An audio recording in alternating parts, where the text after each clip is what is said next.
ఎన్నో భక్తి గీతాలు, మధుర జ్ఞాపకాలు, ఎంతో మంది స్వాములకు దీక్షను ధరింపజేసి భక్తి మార్గంలో నడిపించి సనాతన ధర్మంతో సూచనలు అందిస్తూ మీ కరకమలముల చేత ఎన్నో పడిపూలు నిర్వహించి ఆ నిర్వహణ కర్తకు అయ్యప్ప స్వామి అనుగ్రహం కలిగించి దీక్ష పూర్తి చేసిన ఎందరో స్వాములకు మీ సువర్ణ హస్తాలతో ఇరుముడి పరిపూర్ణంగా పూర్తి గావించి ధర్మశాస్త్ర అనుగ్రహము, దర్శన భాగ్యము కలిగింపజేసి పలు సేవా కార్యక్రమాలు వారి ఆలోచనలోంచి జాలువారనివి.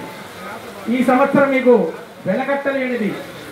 36వ సంవత్సరం అయ్యప్ప స్వామి దీక్ష పూర్తి చేసి శబరిమల యాత్రకు బయలుదేరుతున్న సందర్భంగా శ్రీ ద్రోణంరాజు నరసింహాశర్మ గారు కుటుంబ నిర్మల కుమారి గారి యొక్క 4వ కుమారుడైన శ్రీ ద్రోణంరాజు వెంకటప్పారావు గురుస్వామి గారు వారి మదిలో ఉన్న అయ్యప్ప స్వామి రుణము, గురుస్వామి గారైనటువంటి అప్పారావు గురుస్వామి గారి రుణము ఎప్పటికీ తీరలేము.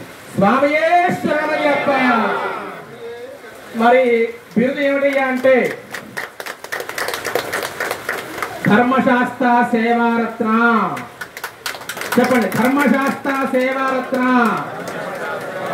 ధర్మశాస్త్ర సేవారత్న అనే బిరుదున ప్రధానోత్సవం ఇక్కడ ఇప్పుడు చేసుకుంటున్నాం మనం.